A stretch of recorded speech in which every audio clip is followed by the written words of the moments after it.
Belgian Prime Minister Charles Michel was also in the convoy which was involved in the accident. The incident happened on a Belgian motorway as Mrs May and Mr Michel were travelling from a remembrance event at the St Symphorien Cemetery in Mons. Two police motorcycles were knocked over by a car, with the bikes nearly hitting the vehicle carrying Mr Michel. Mrs May's car was ahead and continued driving. No one other than police officers was hurt in the collision. Mrs May continued to her next engagement but Mr Michel stopped with the rest of the convoy. Mr Michel's spokesman described the incident as an unfortunate accident, according to Belgian newspaper De Standaard. The spokesman added, "It was an inattentive driver. Theresa May was involved in a car crash." Image, Getty. Mrs May traveled to Belgium for a remembrance event. Image, Getty. It comes as Theresa May traveled to Belgium today for a remembrance event ahead of the centenary of the end of World War I on Sunday. The Prime Minister laid wreaths at the graves of the first and last British soldiers to be killed in World War I at the St Symphorien Cemetery in Mons this morning.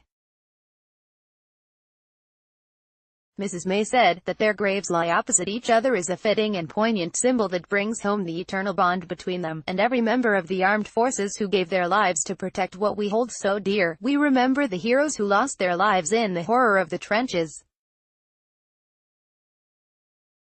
As the sun sets on 100 years of remembrance, we will never forget their sacrifice, Mr Michel said on Twitter. The duty of memory is a must. Mrs May and Mr Michel went on to meet British and Belgian serving members of the armed forces. This afternoon, the Prime Minister will meet French President Emmanuel Macron in Albert, France. The leaders will have a private meeting and a working lunch before attending a wreath-laying ceremony at the Mr Memorial. Mrs May pictured with Charles Michel this morning. Image, EPA. Mrs May laid wreaths at the graves of soldiers. Image, EPA. Mr Memorial overlooks the Somme River, which saw one of the most devastating battles of the First World War. The site commemorates more than 72,000 soldiers who died and have no known grave. It comes as the UK prepares to mark the centenary of the end of the First World War on Sunday. The nation will fall silent for 2 minutes at 11 a.m., with thousands of remembrance events taking place across the country.